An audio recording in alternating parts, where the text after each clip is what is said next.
Hello and welcome to this special pre-test, the pre-show for the study hall.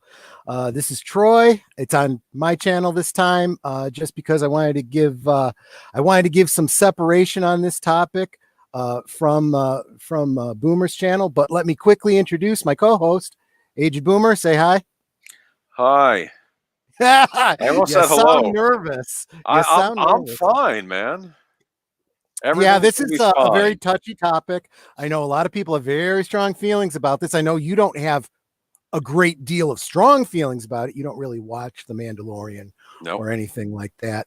But yeah, Netter pointed out. By the way, Netter, thank you for being the first and possibly the only one here in the stream with us. No, we got Trooper FN 2525 saying, "Hey guys." Oh, hey, Trooper, how you doing? Netter was first. In fact, she was first twice. Her original comment dropped off.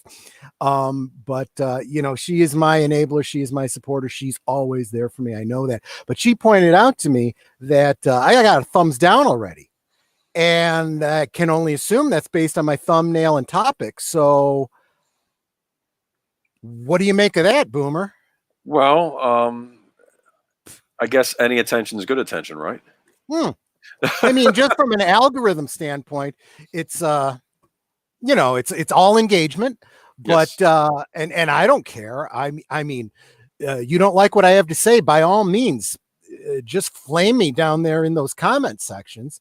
I'm only gonna dump it if it's like a link to some prawn site or something like that. I mean, but anything else is free range. Get the arguments going down there, because that's engagement that helps the algorithm. I love that stuff. I eat that stuff up. Actually, I got that from Ethan Van Sciver. He's often saying, "Oh, I don't delete comments, unless it's going to get the channel shut down. I'll let you say anything you want to say." And, Oh, he's funny. He Okay. is. He knows this stuff. Okay. Oh, Wolf 10's here. Well, welcome, Wolf 10. Oh, Wolfie, Jedi Master Zootopia. Thank you very much for being here. Casey Just Scott. tiny little peek behind the curtain. Aged Boomer is following along on YouTube. I'm in StreamYard, so I'm going to be slow to see your comments, but he'll point them out to me. If we'll get into the YouTube reasons why that is maybe next week. That's a whole different topic that I don't even want to get off on just yet. Oh, hey, Big Al, there you go. Good. Yeah. I mean, I've also noticed this. Other people that follow the comments on StreamYards, it's kind of like in YouTube where you have top chat, so you miss a lot of them. So that's a danger too. So, but anyway, hey, what a topic we got tonight, right? Well, do you have any trepidation about this topic? I don't have any trepidation. It's a TV show. People like it or they don't. I have not seen it myself. That's right. I've heard enough spoilers, though. I think there will be spoilers tonight. So any of you interested in watching The Mandalorian may you can mute the show. Okay. Exactly. Yeah, just watch our little lights flash, and you'll know that we're talking, but you won't hear anything. No. Again, I'm glad Aged Boomer brought that up. That's another reason why I wanted to separate this from the main show tonight. It's because I'm going to talk spoilers tonight. I'm going to talk all the spoilers for season 1, season 2, the last episode of season 2. So if you are a Mandalorian fan that hasn't seen the episode, maybe go watch that first, catch us on the rerun or whatever it is. But Trooper says I'll be on mute. Okay. Oh, that's funny. Okay. But seriously, yeah, I'm gonna vamp for a little bit here, just to make sure everyone knows. Spoilers. Did I put spoilers in the title? Yes. Let's talk about the Mandalorian finally. Now, you did talk a little bit about this on Study Hall the other week, but I don't think I said anything that was spoiler. No, you were just saying how you liked a lot of the characters they were bringing on. And this was also before the last episode, so we were still in that. Speculation. What's going to happen? What's been, I don't know. A lot of excitement, a lot of speculation. A lot of YouTubers called it. Some didn't. I actually, you hope for the best, but prepare for the worst. And I was like, yeah, that prediction seems unlikely, even though it would be just awesome. And it turned out to be true. I was just shocked. Melissa Harris, welcome. Hey, Melissa. So one more time, I'm going to say we're going to start talking. I mean, we're at the 5-minute mark. We're into the show. The title says it. There's going to be spoilers for The Mandalorian. So if you don't want The Mandalorian spoiled, if you are expecting to watch it, but I'll be honest with you, if you've been on any social media at all by this point, it's pretty much been spoiled for you. I know, that's just the nature of the information highway. I mean, don't expect to stay ignorant if you're going to step into the internet. Anyway, should I ask a question? Why should I care about The Mandalorian? You shouldn't. No, I mean that seriously. If you're not excited about it, if you're not interested in it, you're not interested. That's perfectly fine. If you're a Star Wars fan, though, the only thing is I see two choices. Either Star Wars is dead and you need to just keep watching whatever DVDs you have and read whatever books and comics you have and know that you're never going to get anything else again. Or you've got to weed through what's coming out now and enjoy what you can enjoy. Right. Those are your two choices, really. Yeah, that makes sense. What I'm saying? Mm-hmm. And this idea of well, let's just wait 10 years and see, they should stop making anything. Well, first, business doesn't work that way. All right. I mean, you can't just put something that is billions of dollars of investment on a shelf for 10 years and then come back to it, because you lose all your momentum. Nobody's going to care. No, already people don't care about it. The only chance you have to save it is to start doing it now, because in 10 years, less people will care and you'll be able to engage less people, Yeah, that was a problem with the second X-Files movie. Good point. They released it a few years after the series, and I was a huge X-Files fan, and I went to see it on opening weekend, or at least the second weekend, but nobody else did, and they argued we waited too long. The momentum was gone. Yeah, absolutely. I mean, let's face it. Even when Force Awakens came out, they said they waited too long. Everyone's too old, blah, blah, blah, this and that. Of course, everyone was hoping for the Timothy Zahn trilogy, and that's not what we got, but we got something else. So what I do want to talk, okay, let's get the spoiler out of the way. Sure. Okay. I think that if you're still here, you either don't care about the spoilers or you already know exactly what I'm going to say. Okay. The Mandalorian brought Luke Skywalker back. A de-aged, young, CG'd. First thing I thought was Aged Boomer would hate this. Luke Skywalker. Yeah. And did it look like Mark Hamill? It looked like Mark Hamill, but it was definitely that uncanny valley. I would say it was better than the Princess Leia from Rogue One, but kind of in the the Grand Moff Tarkin area. But here's the thing that I was talking with a friend about, and Nanette, when I saw it, I said, as much as it doesn't look natural, there was emotion and even subtle facial features that were conveyed that I thought were impressive. I mean, he'd give a little side look, a little wink and a nod, and it wasn't over the top. It was subtle, and it was very Mark Hamill. You know what I mean? Mm-hmm. And I don't know the technical elements to it. I know that he was credited as being a co-star in the show. I don't know if he just provided his voice or if he did some of the physical, acting for it, motion capture, whatnot. I have no idea. But clearly the Mark Hamill that we know from Return of the Jedi definitely came through there. You know what I mean? And Melissa Harris is saying Jake Skywalker. It was not Jake Skywalker. It was definitely the original Luke Skywalker from Return of the Jedi. This is not the person. I mean, we don't know who this character will become. We don't know if he's on his path to becoming Jake Skywalker or if it's going a different route, but this Luke Skywalker we saw was certainly not Jake Skywalker. That's for sure. Let me welcome the Well, Leia, actually, the only one that I'm seeing is Leia, Leia plus size. size. Welcome. Glad you're here. I hope you saw the title. I'm talking spoilers here, so if you didn't want spoilers, you might want to avoid them. But if you're following anyone else on YouTube, you've probably already gotten the spoilers. So now with that out of the way, I want to get into a point about the last episode that with all the talk that so many YouTubers have been doing out there, there's, as I was telling you in before we went live, I oftentimes listen to other people, agree with them, share some of the stuff that other people are saying. I always try to cite my sources, but every now and again, I have an original thought too. It happens. Yeah. And this time I did notice something that Midnight's Edge came really close to, but actually didn't quite get to, and it surprised me. I don't hear anybody talking about this.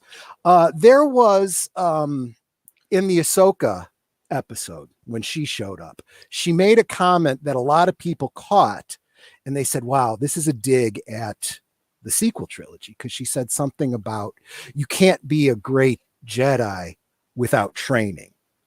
And everyone goes, you can't put that line as poignantly as she did into an episode post trilogy series and not be taking a poke at the trilogy series, Rey in particular, and everyone looked at that and said, yeah, that's Favreau and Filoni taking a shot at the, across the bow of Kathleen Kennedy and the sequel trilogy.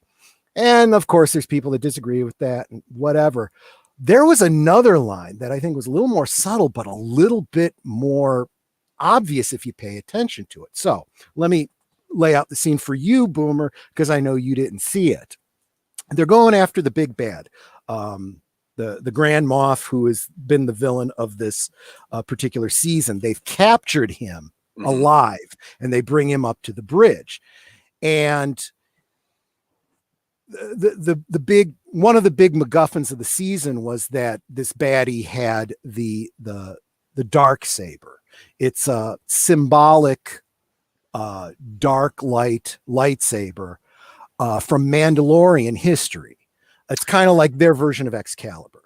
Last time we saw it was on Star Wars Rebels, right? I did watch Star Wars Rebels. I'm not completely ignorant of anything else. Well, for last time we saw it was, yes, you're absolutely right. The whole thing with Bo-Katan and she lost it and Darth Maul and all of that's actually kind of touched on, well, indirectly in the Mandalorian. Then it shows up in the Mandalorian. We don't know how Moff Gideon got it. Right. But Bo-Katan says, I want that because I need that to, reunite the Mandalorians. Well, she doesn't get to him. The Mando does first, kicks the tar out of him and takes the Dark Saber. Shows up and she's like, very nonplussed that he's, got the Dark Saber. And Gideon is taunting him and saying, she's upset because you have the Dark Saber. That makes you like the leader of the Mandalorians. He goes, I don't want it. Here, it's yours. He goes, oh no, it doesn't work that way. The Dark Saber doesn't have power. The story does. Without the blade, she's a pretender to the throne. Huh. Now listen to that. The Dark Saber doesn't have power. The story does. Without the blade, she's a pretender to the throne. This is Gideon talking about Bo-Katan. This is also Favreau and Filoni talking about Kennedy. It's not about what you've done and what the characters did and you and your continuity. It's about the story. Huh. I'm writing the story now. Yeah, I could see that as a hidden dig, how maybe. I saw it. And it's absolutely true because we've been saying this all along. It is about the story. If you don't have the fans on board, which requires the story to be there, and the whole thing about the Mandalorians as it was laid out is right there. The blade itself means nothing. It's not really Excalibur. You don't magically become the king of Mandalore by having the Dark Saber. You've got to have it and have a the buy-in of everybody. So there have been other videos out there where people have been talking about, well, you know, what's her name? The main one of the main Mandalorian character from Rebels had the Dark Saber and Sabine. gave it. Yeah, thank you, Sabine.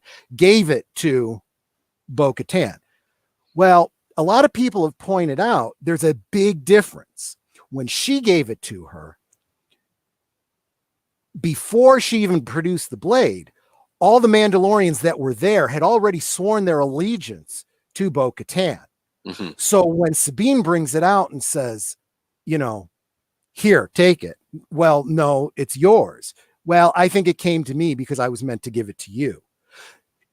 Bo-Katan already had the buy-in of the people that were following her. This just augments that.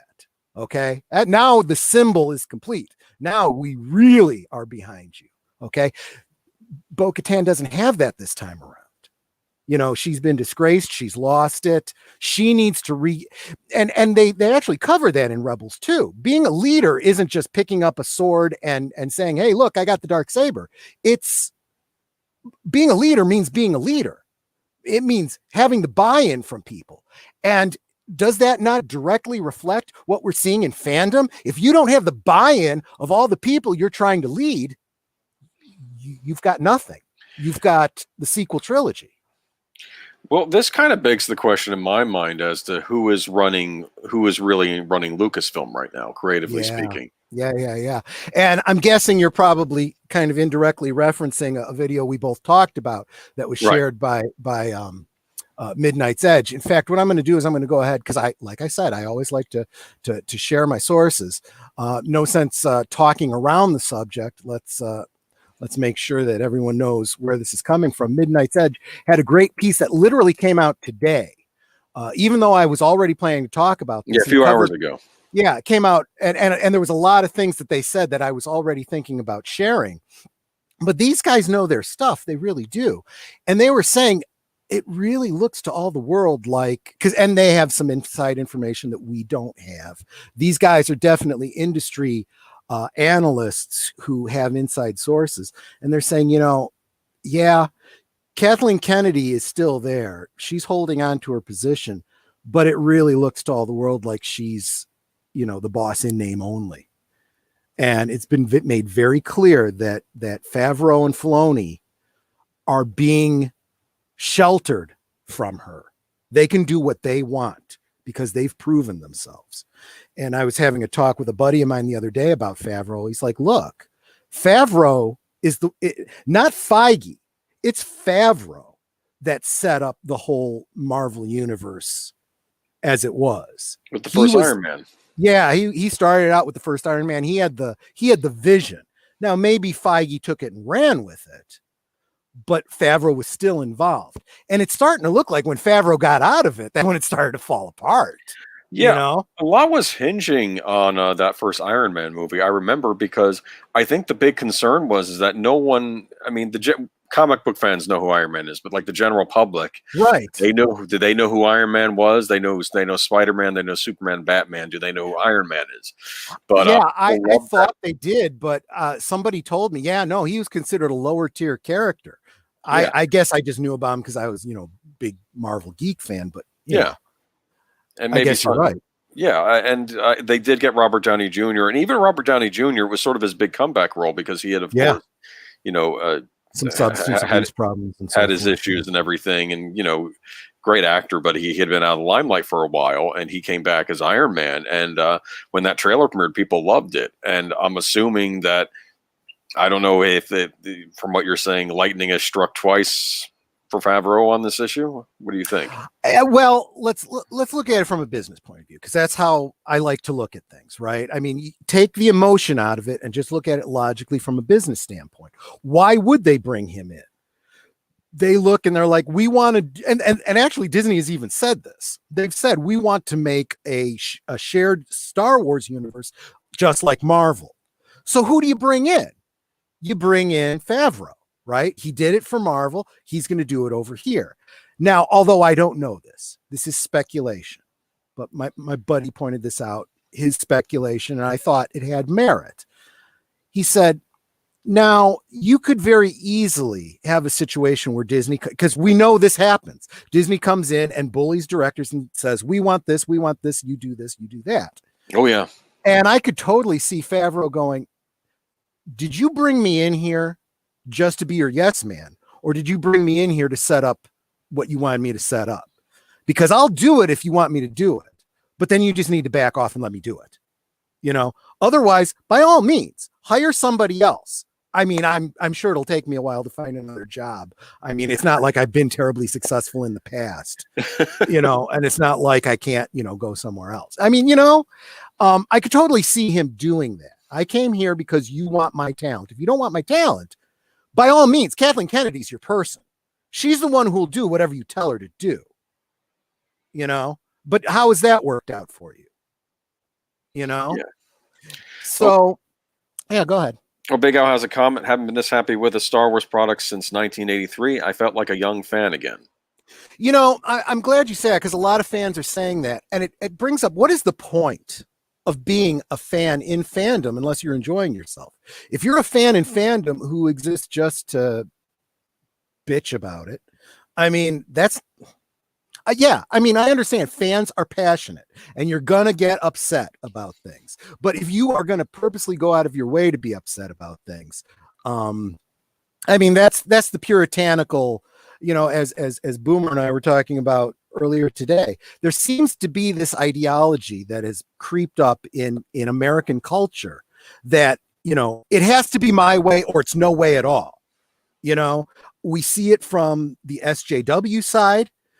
I'm right, you're wrong, no matter what, and I will shut you down if you know, don't agree with me. But I got to be honest with you, I see it on the other side too. You know, there is this lack of ability to listen objectively. I've already come to, and people will say, I'm being objective. I am objective. I will listen to what you have to say. And then they say the word that completely undoes that sentence. They say, but I'm right and you're wrong. Or, but I know what I'm talking about and you don't, or whatever the case is. And that says more than what you said before the but. That means you're not going to listen to me. You've already made your decision, you know? And that's what I see so much from so many people. Now, I don't blame the other YouTubers that I see out there too much, because as several people have pointed out, sometimes if you're in a particular genre, you got to put out videos on topics that are timely in order to keep in the algorithms and keep YouTube recommending you and, you know, remain part of the cycle, you know. But, you know, there's a great line from a movie that I did a rewatch of, Four Rooms. It was Tarantino. His character says, the less a man makes declarative statements, the less he is apt to look foolish in the retrospect. And I think that's what happens so many times to so many of these commenters. They don't take the time to think about what they're talking about. They have to get their video out within the 24-hour cycle, and then they make a whole bunch of assumptions that are just wrong. You know? I don't know what to tell you. We got a comment from Leia Plus Size. Final episode of the Mando is not enough to bring it back to Star Wars. However, if everybody's enjoying it, I won't hate them for it at all. Exactly. Love what you and love. Leia Plus Size, if you're looking for the one thing that's going to just fix it and make it all better, you're going to be very disappointed. This is not, you know, press a button, reset everything, fix it. I said this 2 years ago, and I am still saying it now. And a lot of people are starting to get on this bandwagon with me. It's going to take time for them to fix what they effed up, you know? And that's what's happening. Every episode of The Mandalorian, I see another thread pulled in, it's erosion. It's not explosions. Okay. You can clear, a river valley with explosives and nuclear bombs. Okay. But that's not usually how it works. How it usually works is thousands of years of erosion, right? A little bit at a time, a little bit at a time. And I'll be honest with you, good storytelling is done that way too. A little bit over time. It builds and builds and builds to something, right? Right.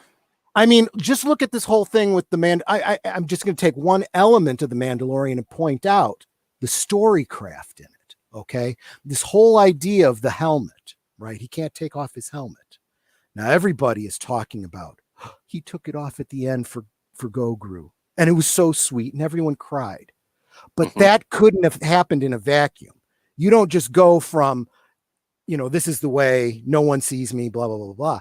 You've had many, many episodes that have led up to this, starting with the droid. I need to take off your helmet in order to treat your injuries. I can't let any living being see my face. IG-11 says, I'm not a living being. Oh, yeah, that's true. So he takes the helmet off, right? Right. Bo-Katan, then when we finally meet some other Mandalorians. And he's like, yes, I found other Mandalorians. And they remove their helmet. And he goes, well, you're not real Mandalorians. Mandalorians don't remove their helmet. And Bo-Katan and her Night Owls say, no. You are a child of the way. That's a small sect that believes that has very strict beliefs that not all Mandalorians share. Now, that's the first time he's heard that.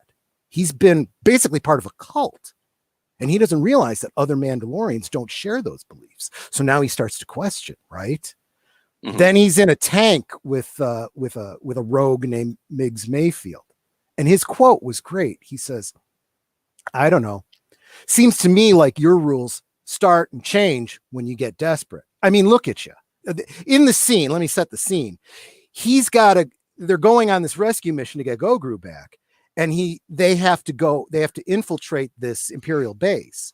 Well, he can't do it in Mandalorian armor. So he takes the stormtrooper, the tank driver uniform. It's a helmet. It's got his face covered. Okay. So Mayfield says to him, I mean, look at you. You said you couldn't take your helmet off, and now you got a stormtrooper one on. So what's the rule? Is it that you can't take off your Mando helmet, or you can't show your face? Because there's a difference. Yeah. Look, I'm just saying, we're all the same. Everybody's got their lines they don't cross until things get messy. Again, another seed, and then it pays off in the end of the episode when he has to make a split-second decision.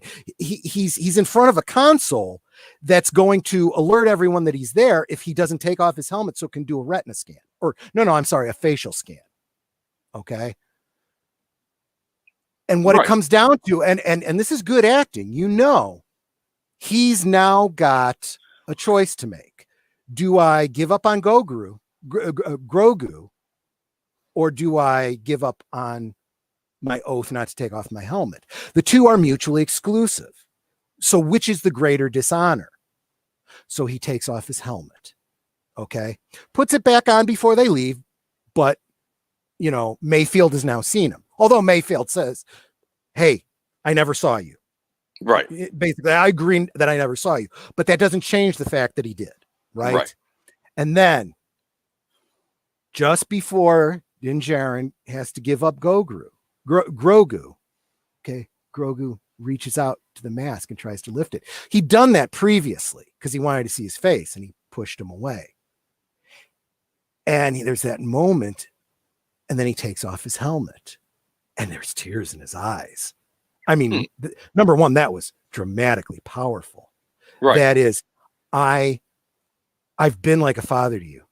I'm willing to give up everything I believe to protect you and do what's right. And it definitely harkens back to Darth Vader. Let me look on you with my own eyes. That is some great, great writing. Okay.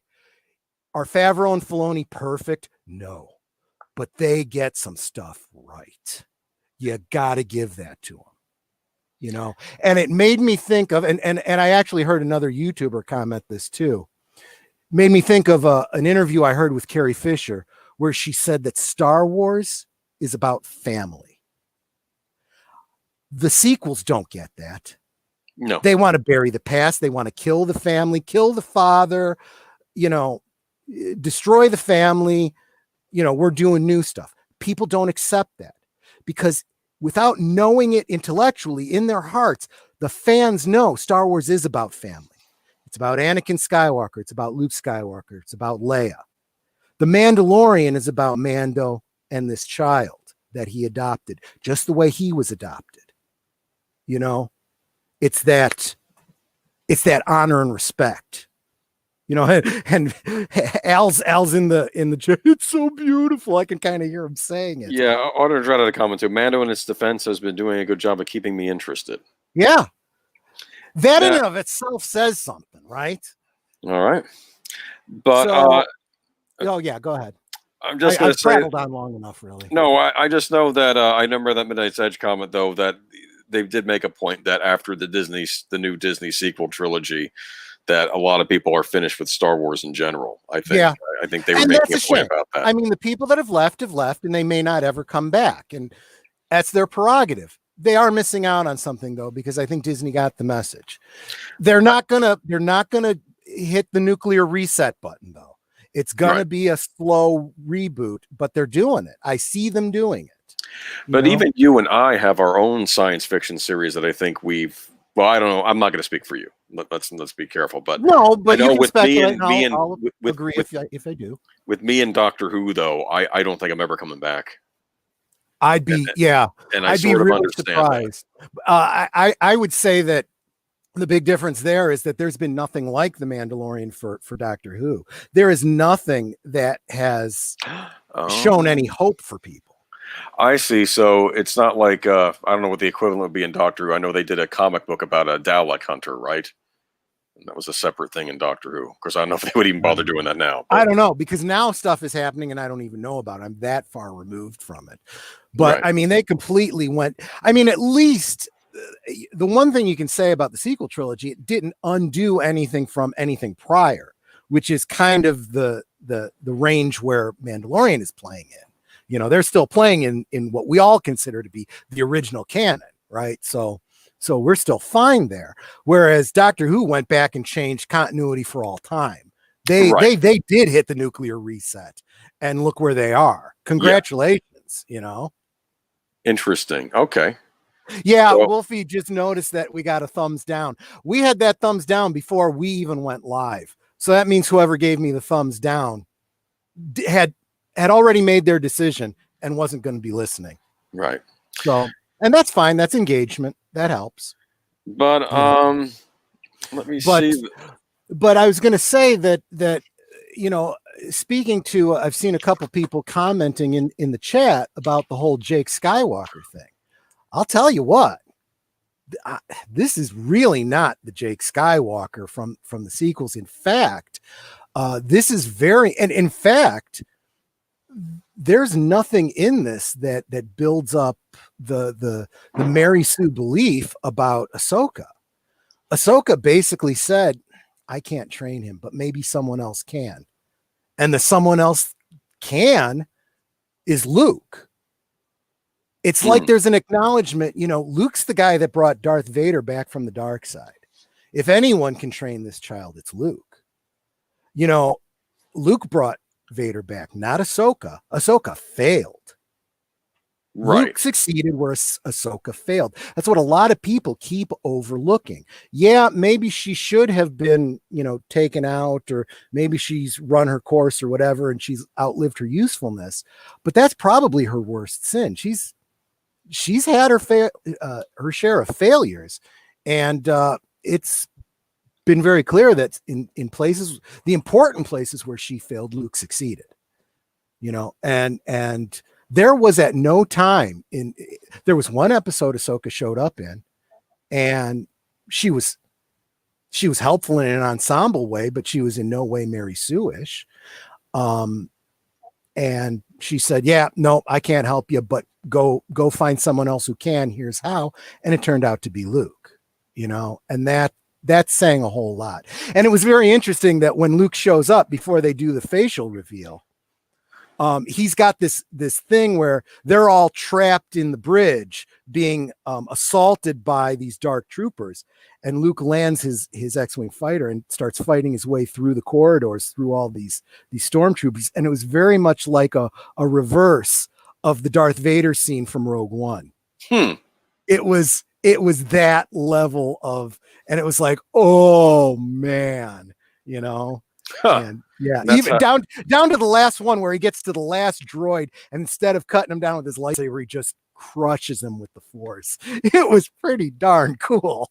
That does sound interesting, actually. So you get to see Luke in action again, basically. Oh, you absolutely do. Now, you don't see his face until he comes into the room and pulls back his cloak. So you don't even know who it is, but you suspect. I think most fans see it and pretty much know. The lone X-wing lands, the dark cloaked figure, because he looked just like he did in Return of the Jedi. It's like, and then when he lights the green lightsaber, you know it's Luke. Every fan knew it was Luke at that point.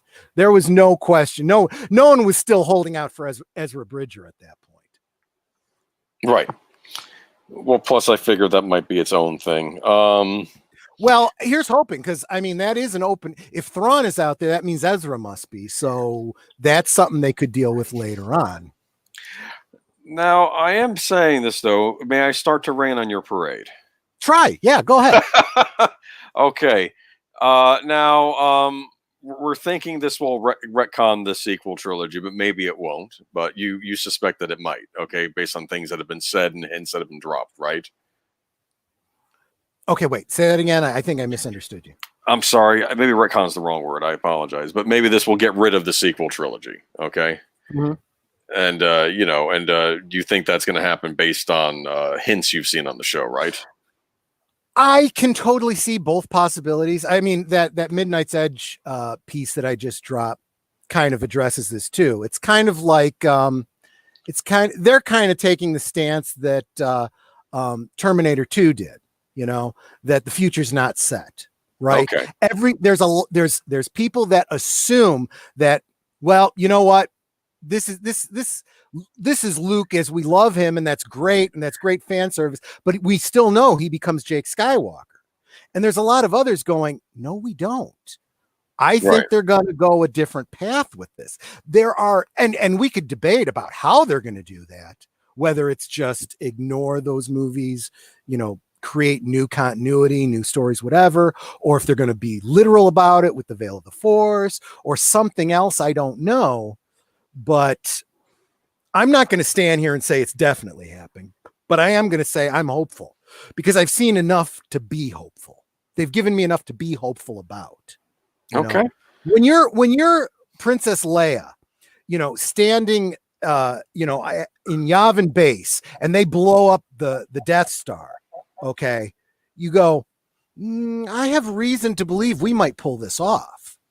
I mean, the odds are still stacked against us, but I have hope. Right.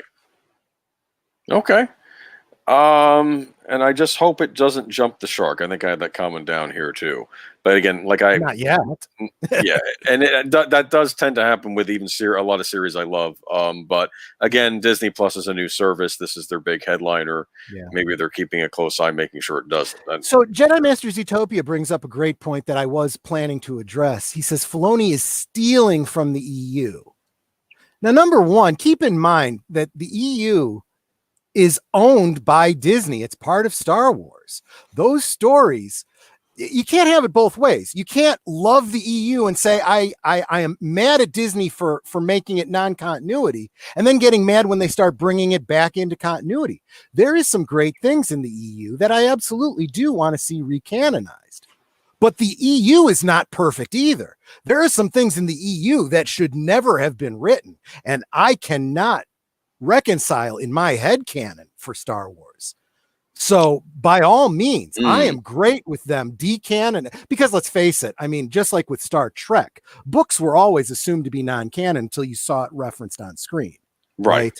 So by all means, I am good with him drawing from the EU and canonizing it. He's done a lot of that, and he's done it very well. Just the fact that we have these toys from the 70s, the Imperial Troop Transport. It never existed anywhere except in comic books until The Mandalorian. Oh, and Casey. I'm like, oh, yay! Oh, Casey Scott makes a point. I've heard rumors saying Star Wars is going to become a multiverse. Yeah, that is what it's looking like. And I think that is, again, to appease the fact that you still have You still have Kathleen Kennedy in there. You still have Lindsay Hedlund and them doing their thing, but they want to be able to say, you know what? You go and play in your little sandbox and you make your little SJW BS Star Wars and leave the main line alone. That is now the sandbox of Favreau and Filoni. Okay. They're going to fix it, is what I think Star Wars is saying. I don't know that to be true. It's just how it looks to me. That's what I'm hopeful for. All right. Actually, Matt Anui, I disagree with you. Fans absolutely do decide canon. I mean, you own the IP. You can say this is canon, but look at Doctor Who. They decided to completely change canon, and now they're left holding an empty sack. The fans decided that wasn't canon, and they walked away from it. They did the same thing with Star Wars. The fans walked away after the sequel trilogy. And now they're going, oh, we better listen to the fans. And then they bring in Favreau and they bring in Filoni, and we start getting things in The Mandalorian. And everyone gets mad at them saying, oh, you're just pandering to fans. Well, what do you want? Do you want what you want? Because they don't give it to you, you're mad at them. They give it to you, you're mad at them. You can't have it both ways. I have a question about canon, though. I mean, as far as I would argue that under when George Lucas still had Star Wars, would you argue he was in control of the canon at that point? Because do you see him as a singular creator of Star Wars until it changed hands? That's what I'm curious about. Because didn't he have to approve stuff in the EU as well? I'm going to say yes and no. And I'm not equivocating. Let me explain myself. So if you look at the original Star Wars, he laid out what Star Wars was, but what he originally created and what actually got to screen were two very different things. And there was a lot of people that had influence on it. His wife editing it changed major beats in the story that drastically altered it. And many argue is what made it successful. There were lines of dialogue that were dropped and changed specifically because Mark Hamill said, George, this is poppycock. I can't say this. It's dumb. And even famous writers and directors that were involved were like, George, you can't do this. This sounds stupid, Yeah. What are midichlorians? I'm kidding. Well, yeah. No, I argue Mark Hamill. But that's a great example. The original trilogy was Lucas with people like Lawrence Kasdan and his wife and so many other people that he listened to. The prequels were him on his own with everyone going, yes, George, yes, George. Okay. I would even say Star Trek is the same way. Everyone wants to give all the credit to George Roddenberry, Gene Roddenberry, but I think people overlook people like A.C. Crispin and so many other great authors that wrote very important, beloved stories. And then when you start looking at the first and second season of Next Gen, that was Gene Roddenberry on his own. And CBS stepped in and said, George, I think we need you to step back. You'll be an executive producer, but we're going to have some other people, You mean Gene? Yeah. Did I say George again? Yes. I'm sorry. Yeah. You know what I meant, though. Yes. I know what you mean. Yeah. But, and we can all talk about what we would do and what we think we should do, but we kind of have to deal with reality. There's what's happening. And I always have told my stepkids, you can bitch and moan all you want about the way things ought to be, but you'll be a lot happier if you start dealing with the way things are. And I think a lot of people are very, very delusioned about the way things are. They've decided what they believe, and they're not being objective about paying attention to what is actually happening. I have a point I want to bring up. People would say the same about me too, but go ahead. The prequels. Mm-hmm. I remember when those were coming out, and there were all sorts of complaints about them. Remember that? Yeah. And we had that documentary, The People versus George Lucas. Do you remember that? Yeah. Yep. Yeah, I do. And there's all this stuff, and now that seems to have gone away, and now it's attacking the Disney sequel trilogy, which I understand why. it seems like it's always something with Star Wars. That's but what you I've been know noticing. what's interesting, Boomer, is that as you say that, I'm also seeing a whole lot of videos more recently coming out in defense of the prequels, saying they weren't as bad as I remember. You know, why the prequels are so important and so forth. And I would say, on the one hand, there's an element of, boy, by comparison to the sequels, the prequels look good, you know? Yeah. But Well, there's also, with age comes wisdom. You look back on it and you go, the things I had a problem with back then aren't really that bad. You know, there are some clunky elements. There's definitely some dialogue and character development things that George is not good at. George is not good at writing romance. He is not good at writing dialogue. Right. You know, I hate sand. It gets everywhere. We blame Hayden Christensen for that. He didn't write the dialogue. He was doing the best he could with he's not he's not a bad actor. It's just that a lot of the actors struggled in those. Look at Natalie Portman. You've seen her in a whole bunch of heck, look at Leon the Professional. As a child, she was a better actress. Yeah. You look at her in this and you go, what happened to her? It's not what happened to her. It's the material she's given. Right. You know, plus there was a lot of new technology being used on it. That's where they were trying to go for all. Yeah. Like almost all green screen, or at least a lot of green screen. So yeah. I don't know if that had anything to do with that too, but I don't know. But you know, I said it back then. I'm like, there's a lot of things I don't like about it, but the basic story points are exactly what George had alluded to, you know, and had said in interviews and bantha tracks and all that kind of stuff for years. All the fans basically knew that story already. You know, we built it up in our heads maybe better than he actually presented it, but he basically got the story out there. You know, he didn't break any kind of canon, you know, but yeah. Okay. But I am going to say something about the future of Mando.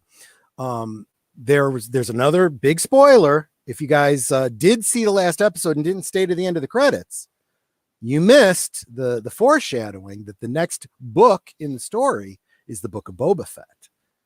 So I'll lay out the scene for you. You see the two sons, and you see Jabba's palace, and you see the Slave One coming in for a landing.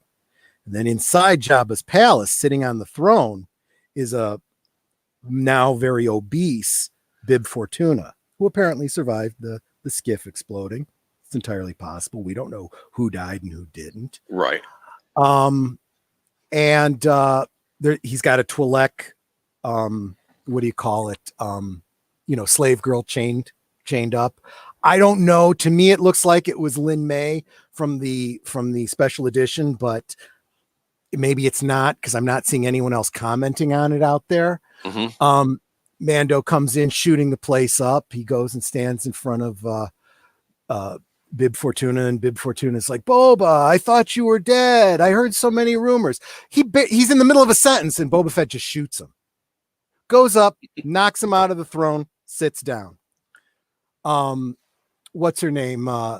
Fennec Shand, you know, Ming-Na Wen's character, comes around behind him, picks up a bottle, starts drinking, and that's the freeze frame.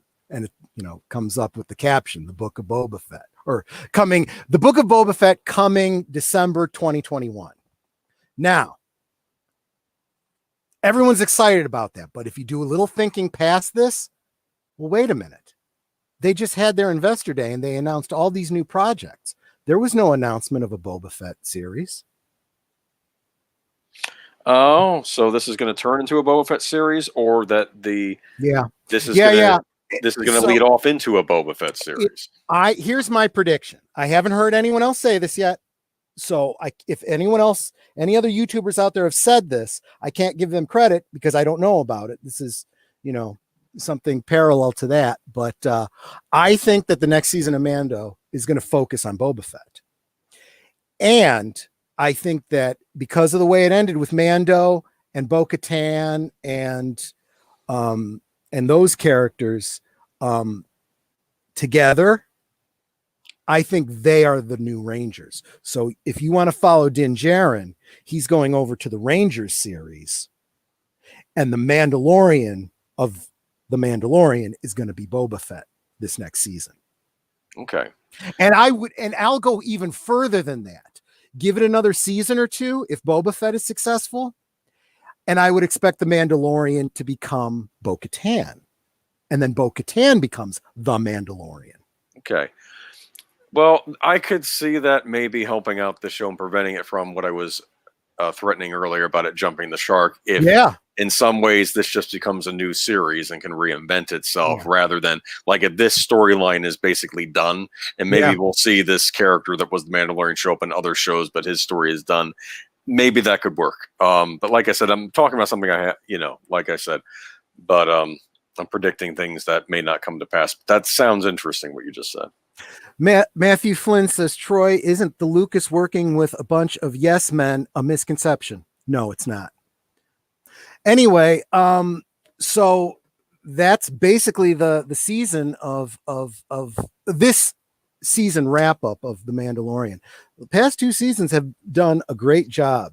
Again, I would say that Favreau and Filoni are not perfect, but they do great work, and the things that they do well are every bit as good as Star Wars, Empire, and Jedi. I mean, Al said it, and I've seen a lot of other fans say it too. I haven't been this happy and excited about Star Wars since Return of the Jedi. And that really is true. That's exactly how I'm feeling about this. And if they're going to fix continuity going forward, and I'm going to be able to continue to enjoy it this much, and hey, if you're a true SJW and you want representation, you don't have to look any further than The Mandalorian. I mean, we got as many female characters as we have male characters, as many female heroic characters as we have male characters. Okay. We have people of all different races, I mean, we have Greef Kargan and we have Moff Gideon are both dark skinned characters, right? You got Ming-Na Wen playing Shand, Cara Dune, a female heroic character, Bo-Katan, another female heroic character, and they even had their little female moment in the last episode of The Mandalorian, and I didn't even catch it because it was so organic. I missed it. There's a scene where the group of heroes that are going to the bridge are Ming-Na Wen, Gina Carano, Katie Sackhoff, and Sasha Banks, all female. And it didn't even dawn on me till later because it wasn't an important part of the story. It didn't matter that they were female. There were just 4 heroes in the story. There wasn't this go out of our way to bring a bunch of characters that shouldn't be together to get the female moment, And everyone has been saying, yeah, we want diversity, but we want it to be organic. Well, there it is. And if you're going to bitch about it now, you're a hypocrite. Yeah. So, and of course, but unless Gina Carano, she doesn't count because she's conservative. Well, then you're a hypocrite too. You don't really want female representation. You only want female representation that matches your ideology. Well, as long as they're wearing the proper armor. Right. Exactly. It can't be that boob armor. We got them. They got to dress like men. Otherwise they're not women, I guess. Anyways, I think on that note, though, I don't know. Do we have anything else you want to say? Let me see. We got a couple minutes left. We're going to be on study hall in a little bit. Oh, yeah. That's the big thing that I want to get across because now we're going to make the jump over to your channel. Let me go ahead and drop the link for that because we are going to keep the conversation going, but not about this at all.